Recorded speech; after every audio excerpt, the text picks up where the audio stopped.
why the worms actually are dedicated to infect the full environment. The environment here meant to be, it might be an operating system, yes, absolutely, but the environment meant here is actually a network, a computer network, or a computerized network. And it is clearly mentioning the capability of the, or capabilities of the worms problem, and getting spread without any interference or human interaction. The spread and the infection fully. The why here actually because of the capabilities of the worms, so they have actually the chance to move from a device to another. They seek and they exploit automatically the vulnerabilities, the available vulnerabilities, and they use them. They use them. Yes, this is a simple answer. The worms, they are computer programs. Then they have the chance to exploit issues, rogue points, and they access. Simple. It's not a mystery, but the capability of these computer programs, they have the chance to make the exploitation automatically, manually, not manually, automatically by themselves without the interaction of the user. And they do not need to touch themselves into programs to travel from a device to another. No, by themselves they travel from a device to another. Okay, we continue. Actually, if you have any questions regarding the content itself, you just interrupt me. Meanwhile, I'm just going a little bit further, and then I'll stop at the level where you start last class.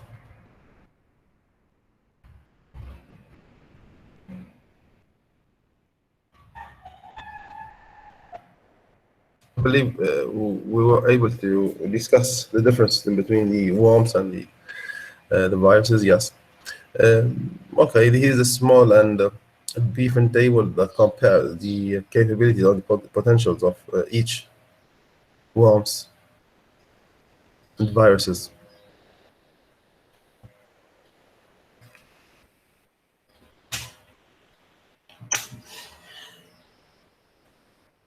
We keep going on.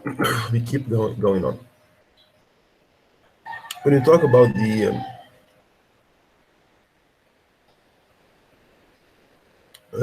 viruses, actually, we may talk about different types and different categories. Let's talk a little bit actually about the Trojan horses and their capabilities. Remember, we are not presenting something strange. All of them, they are malware. They are all malware, whether a virus, a worm, a Trojan horse. Actually, they are all malware. Computer programs that they have actually a payload to execute, and the payload, this payload here, is have a malicious intent. Simple. Trojan horses, they are one of the categories, the three categories of the malware.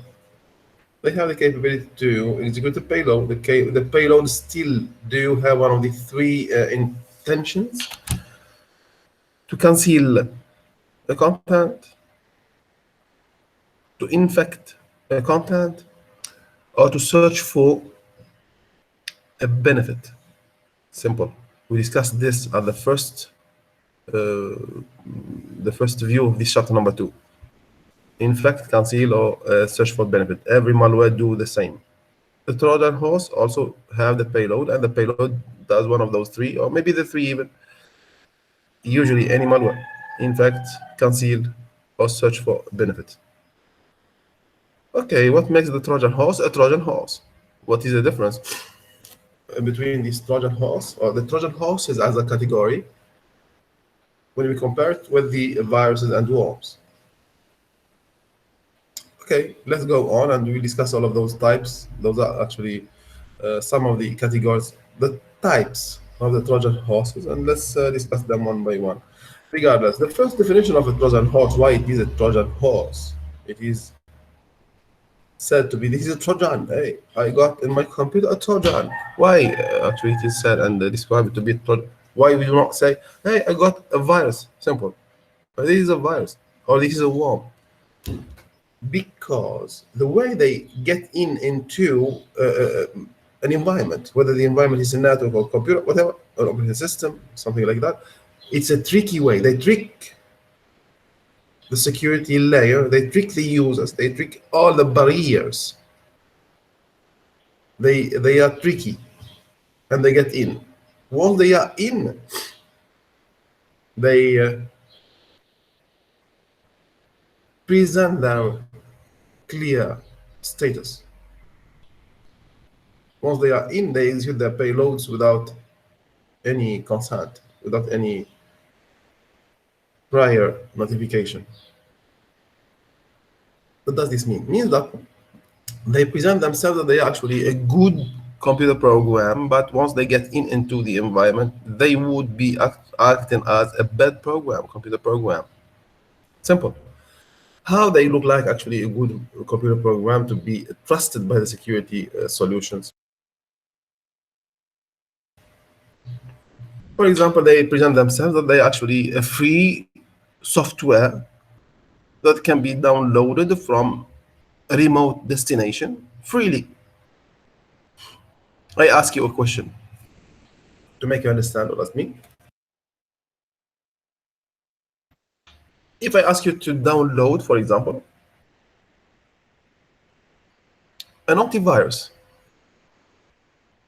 there are free distributions that they have actually limited functionalities that you can download from online.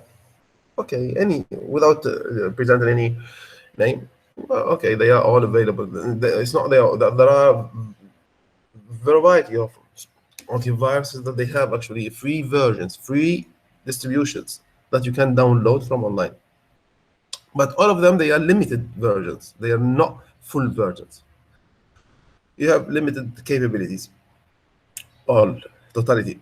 Okay, if you want to download a full package security appliance, but you want it free, and you get the link, you have a link saying that, hey, this is a free full package security appliance, antivirus, internet security, filter, and something like that. It is the full security package that you'll install in your computer, but it's free. Free, you have it. Free, it's free. Just download it.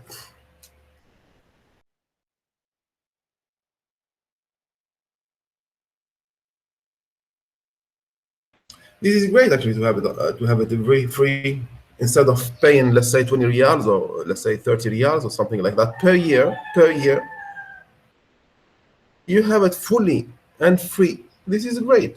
This is actually a wonderful actually realization. Immediately, me myself actually, I can think about downloading it.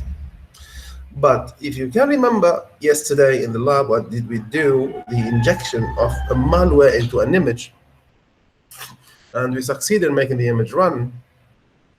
You never do follow a link that's saying that this is a full package, free, download it. You'll never dare to do that free full package. Actually, that free full security appliance package, it is for sure injected, and once you download it, you try to execute it, there will be a malware executed along with that free package.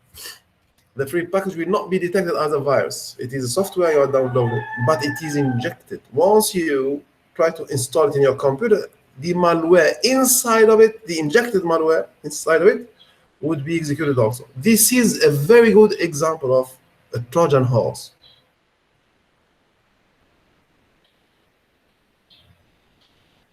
The image we injected yesterday, if we share it, and the attacker succeeds in extracting the malware from inside the image, that is another wonderful example of a Trojan horse.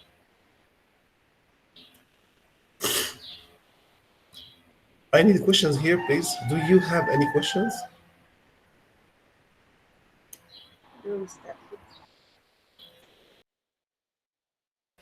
All of you, Linaimin, yes. يلا. all of you, what did I just explain about this Trojan horse? I need questions from all of you. واللي ما عنده سؤال يقول no. كل about this Trojan horse.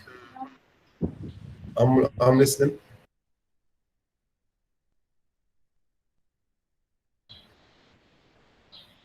you don't speak, I'm gonna insist on that either you ask a question or you say no, I don't have any question. All of you, I need to have your names appearing in front of me here. Come on. No, mister. اوكي اللي بعده. No, mister. No question, mister. اوكي اللي بعده. No, mister. اللي نايم بيتسجل غياب ترى. No, mister. No, mister.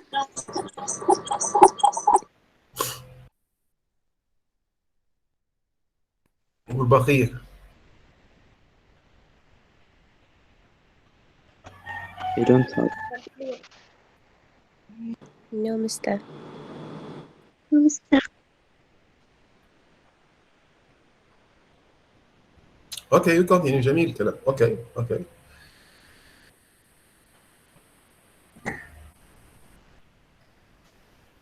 Trojan horses. Okay, an example, a very good example of Trojan horse. It's not a very good example, but here we are talking about a technical detail.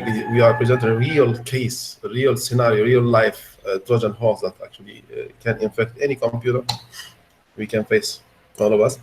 The rootkits, it's a sort of computer program that gets into your environment in your computer, but once in, it is a very let's say persistent malware.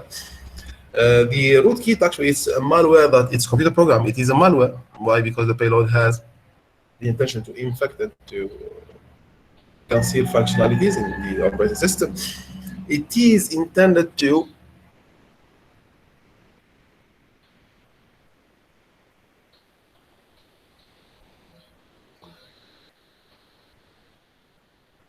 let me just find. It is actually to the kernel. It is to infect the kernel, but let me find the hint for that. Regardless, actually, it is one of the sort of the one category of the malware, that malware in plural, that infects the rootkit. Sorry, the kernel layer, which is the layer that comes under the operating system and above the hardware. See what I'm saying and see the definition. And this layer here, the kernel layer, it is not under the control of the operating system. What does it mean? It means you have a very strong antivirus and security appliance, network security, and so on. Once you have a rootkit in your computer, the rootkit will never be detected by your antivirus. Whatever the antivirus you have is, whatever it is. Why? Because the kernel layer where the rootkit is actually acting is not under the control of the operating system. And if you understand well, actually, the architecture of the functionality of actually a computer, the security appliances, they are above, on top of the operating system. Security appliances, the antivirus, is a software application. It is on top of the system software, the operating system. The kernel is under the operating system, so it will never be seen by the security appliances you have installed on top of the operating system. What I mean here, that the computer infected with a rootkit, I may guarantee me myself, based on my experience and based on the references I have, that you have to send your computer or your infected computer with a rootkit to the dustbin. Yes, you just take it out. It is out of service. It will, I can guarantee that it is almost never to be detected and almost never to be released. There will be no security appliance capable of deleting the rootkits. Deleting the rootkits. I will come back to this saying in the future time, and I believe that you have to understand it very well. Actually, there is a very good example Microsoft has generated, which is the rootkit revealer. The rootkit revealer is the one that can scan for available rootkits. There are tactics how to detect rootkits available in your environment. Let me just show you one of the very famous and easy steps how to detect a rootkit in your environment, and I'll ask you later on to do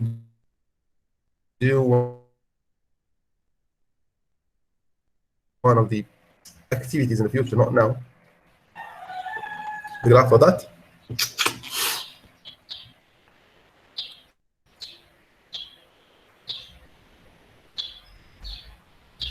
It is loading. I'm sharing with you actually one of the solutions I have. It's our Firewall Bay actually. We worked on that on the lab. But here, see the graph here I'm showing you. It has 3 steps to do. It has 3 steps to do. 1, 2, 3. Those steps they are done and they are set to detect rootkits. They are set to detect rootkits. So as per this video here, I want you to come in future to come back to this section and to execute those 3 steps in your virtual machine, and you have to confirm that your machine, whether it is infected or not with the rootkit later on. So those are the steps. There will be actually an assignment for you to do it based on this presentation right now. Okay, another category, another type of a malware, which is the logic bomb. We discussed in the first chapter the context of the distributed attacks. We discussed also the zombies. We discussed the the zero-day attacks. They are all familiar to us, so we know all of them.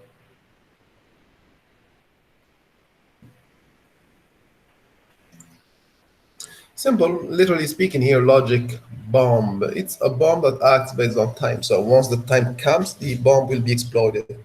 Let's say will be actually bombarded, will be executed. Once the time comes, logic bomb. So it is a computer program here. It's not a bomb like it is a computer program, but it acts based on time. Simple. So there will be an event handler controlling the time, and this event handler is named the trigger. Since the event handler is based on time only, once the time comes, the trigger will be fired. The trigger will be executed. And this trigger, it will cause the full bomb, which is the full program, be executed, which is, at the end of the day, it's a payload, it's a malicious program. The same way, logic bombs, they are hard to detect. Why? Because they are acting silently and they look like a simple text file. They look like simple text files, so they are not to be detected easily. They are said to be familiar, yes, and habitual to computer security appliances. Why? Because they are from the nature of the environment. Thus, they are difficult to be detected. Logic bombs. It's a tiny, textual file that has commands to execute, and those commands they would be launched once the time has come and the trigger has been fired. That's it. Simple. That's the shortest definition you can give.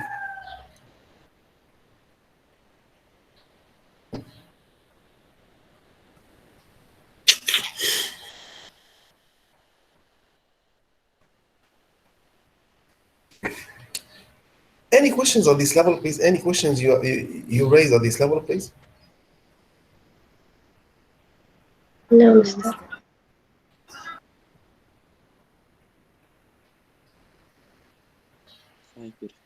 No, Mister.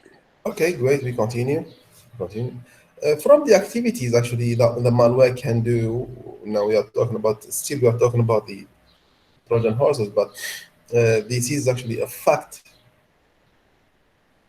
that the malicious computer programs can do, which is the escalation of privileges. Privilege escalation is a context via which we gain access with another session. What does it mean? The EduWave, as per an example here at our campus, You students, you have the right to access the EduWave. We instructors, we have the right to access the EduWave. Technical people from CIS, they can access also the EduWave, and each of us, once has accessed the EduWave, he would see a different page. You students, you will see what it is meant to be seen by students. Instructors, they would see all the students and all the stuff for the instructors. Technical people, they would see the technical content in the EduWave, and so on. There will be different interfaces. I give you the example. If you students want to see all the students' profiles, I take the example of the instructor. The instructor can see all his students' profiles. I can see all of your profiles inside the EduWave. Yeah, because I'm an instructor. I'm your instructor. Good. With my session, when I access the EduWave, I would be able to see all of your profiles. But you students will see only your own profile. Every one of you was accessed the EduWave. He will see only his own profile. Very good. So what's the solution here? If you want to see all the students' profiles, you may make a hack. One of the hacks is that to escalate your privilege. You escalate your privilege by attacking my account. So you try to access the EduWave using my account. There are scenarios how to do that. But the fact that happens here is a privilege escalation. You have the right of a student, but you are hacking the environment, accessing it using the instructor profile, the instructor privilege. So this is an escalation of privileges. Usually, escalation of privileges is to gain higher system rights or to gain another rights, actually, of another user, no more or less. It is not to gain a lower right. Means me as an instructor, if I want to hack the right or the privilege of a student, can I do that? Technically, maybe, yes. Technically, yes. But what is the purpose? If I already have your profile, why should I hack your account? Everything is with my account. So thus, we do not tell that the privilege escalation is to be done for a lower system rights. No, it is to be done either for a higher system rights or another with the same level, another system, let's say, right, privilege, user, things like that.